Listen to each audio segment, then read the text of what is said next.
You're listening to Procurement 6, the weekly podcast from the team at Art of Procurement that summarizes this week in procurement in just 6 short segments.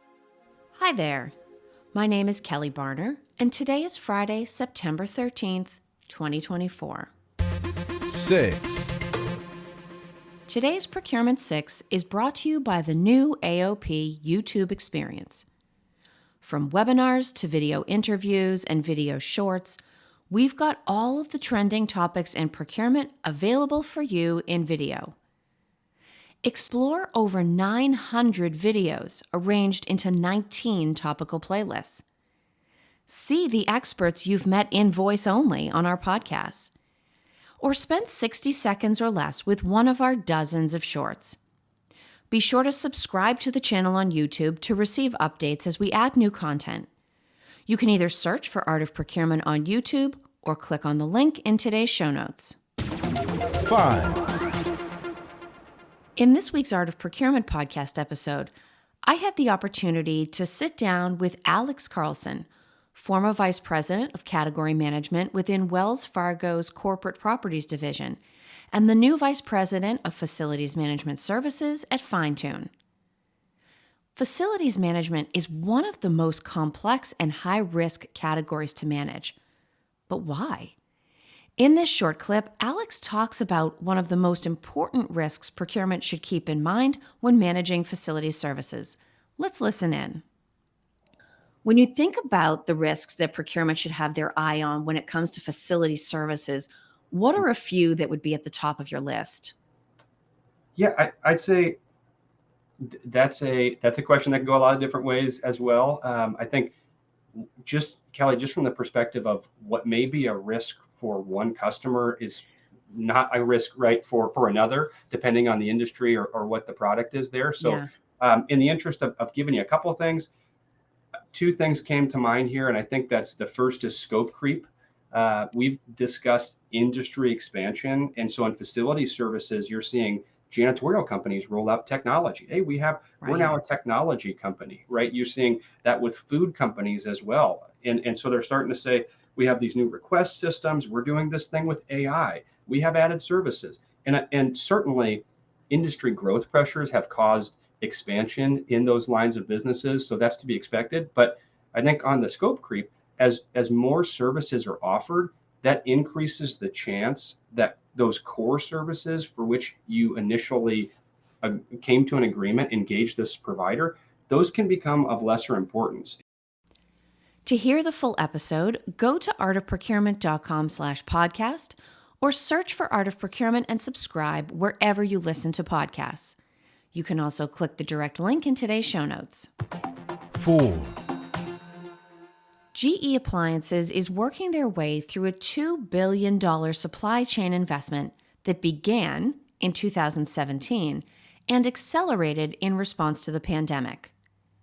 Their top objective is growing their market share and preventing the supply chain weaknesses that were caused, or maybe revealed, by the pandemic from recurring again in the future.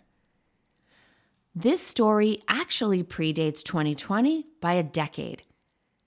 GE Appliances realized back in 2008 that the benefits of outsourcing had dried up, and they needed a change. They started making investments in U.S. talent and facilities and used carefully selected metrics to track their effectiveness. With this additional part of the timeline added to the story, we can consider the investments and the layoffs of the last few years in a larger perspective.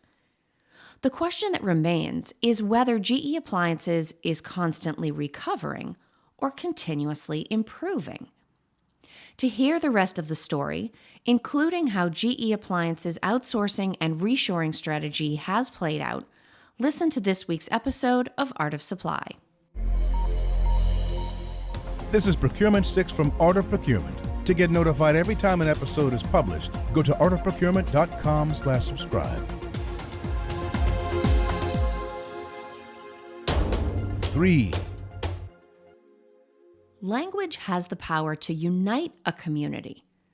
Not only does it create a feeling of belonging, but using the same terminology as others makes the speaker's meaning instantly clear, despite challenging circumstances.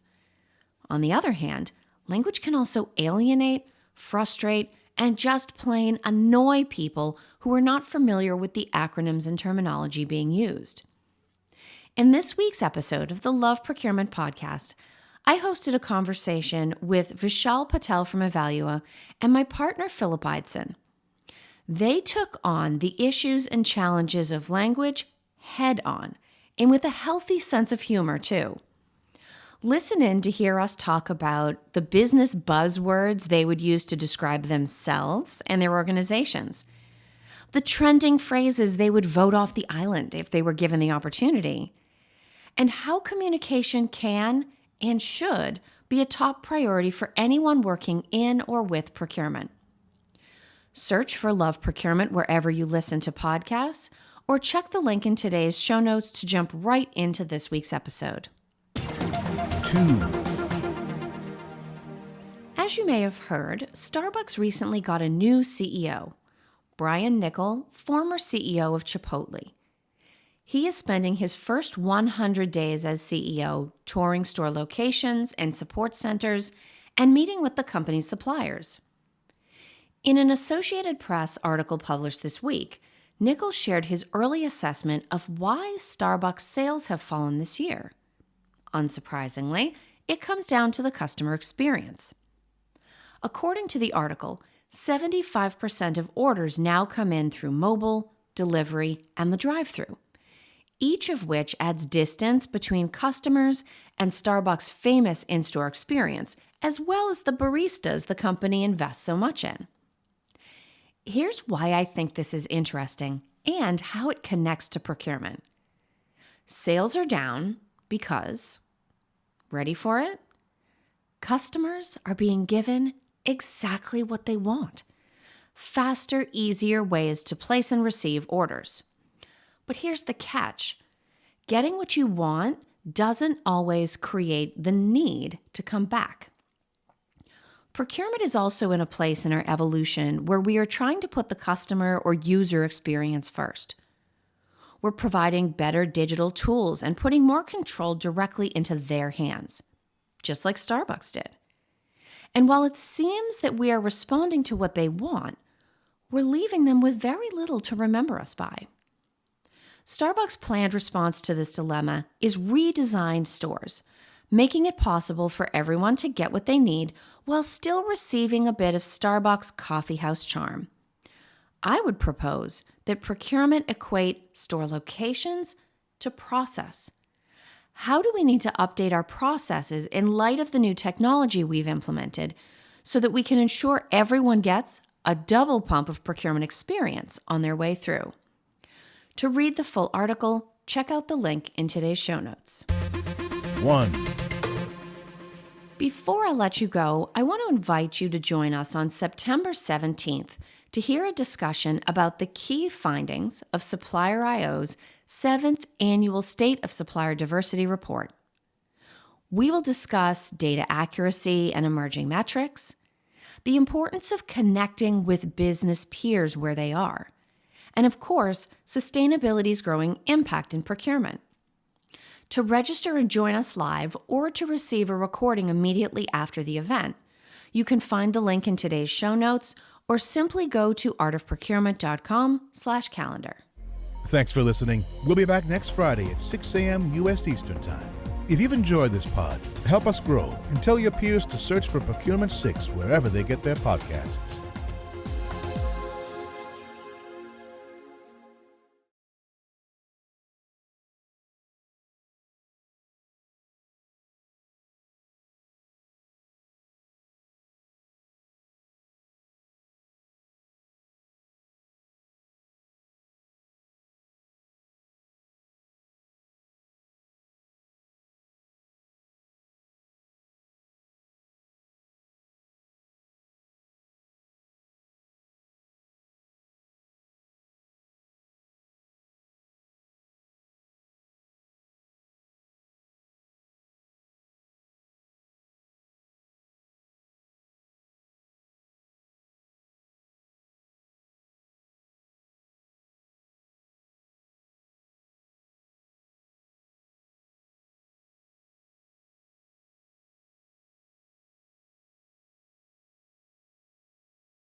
of sourcing these categories and getting it right, there is absolutely no way to overstate that. But the reward of getting it right, in my opinion, is so over the top because you are talking about people. You're talking about customer experience, employee experience, maybe employee retention with some of those incentives and amenities that you talked about. When you think about definitions of success within the facilities management category, what are some of the successes that you can uniquely achieve when you think about the service providers coming into different types of facilities? Mm. So, yeah, I think in facilities, it's a blend. Stakeholder satisfaction to me is always number one, and I'll maybe answer that here in a second. But also sustainable solutions, and meaning in operational and in terms of spend. So if you put those two together, I think there's certainly metrics that are worth reviewing depending on the application. But one story comes to mind quickly, Kelly, and it's on the basis of if you cut costs and it's interpreted to your stakeholders as a reduction in service, then Yes. that's going to be reflected as poor operational facilities management. So that's that balancing act. And so years ago, I was in a spend reduction campaign, and our teams were tasked with run rate only eligible. So it couldn't be cost avoidance, couldn't be a non-recurring expense, right? And we poured over years of data and found window cleaning as a potential program of all things. And based on something I mentioned previously, which is starting with the contract. It was a fixed fee per service. There was a cadence of frequency that was something that we felt we could optimize and modify and still have the right services. So I reached out to this provider and said, hey, we're going to make a reduction here, being transparent with you. We're going to come down and we're allowed to in the contract on behalf of the client. And so, something like 6 to 4, for the year, 4 to 2 in that range. And in response, the supplier, I kid you not, said, you can reduce your frequency, sure, but the cost is going to stay the same. So, and I remember, dirty windows for the same money. Right. So they said our per application, our per service is going to skyrocket to come up to make up the percentage that would have been lost. So, i.e., they eliminated our savings plan. So as the FM, I went and engaged sourcing. It was their contract, and said, hey, I think we're kind of getting taken for a ride here. And to expedite the story, I said, I really think we should look elsewhere. And it was, this is the only game in town. And so I said, okay, well, I'm going to go search. So I went out there, found other providers from markets that could drive, to the area. And it's a big portfolio that I was managing, and found one supplier in particular that had a robotic solution for cleaning high-rise windows. And that's more common. At the time, this was very innovative, and received some sponsors from the client. And we ended up cutting the contract with this incumbent and then bringing on this one. And it's funny, I remember as the service was deployed, we never cascaded that you're changing a window cleaners, right, to employees in the building. But we saw people videoing and taking pictures, of this thing, because it was just such a unique thing. And so all of that to say, that was a win for myself and our team. But I think more importantly, there's kind of this Venn diagram of coming back to what's a recipe for success in facilities.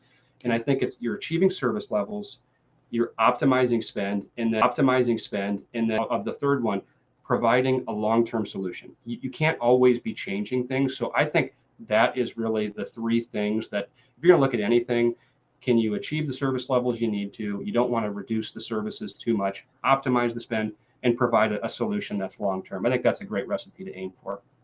No, I completely agree. And Alex, clearly this is a category of spend that you and I could talk about all day long. I'm sure we're preaching to the choir here in terms of who's attended. But if anybody is watching or listening, either live or later on demand, and you are not in facilities maintenance, you're so missing out. Make sure you reach out to Alex. Make sure you reach out to me. Yes, it is complicated, but it is without a doubt one of the most exciting and rewarding categories within procurement to work in. So Alex, I want to thank you for joining us today and for sharing so much of your firsthand experience working in facilities and managing these services. Thank you so much. Great to be here. Consider it a privilege. Awesome. And thank you as well to everybody who joined us live, everybody who's listening or watching later on demand. Appreciate you being with us to learn more about this category. And we hope to see you at one of our next live events.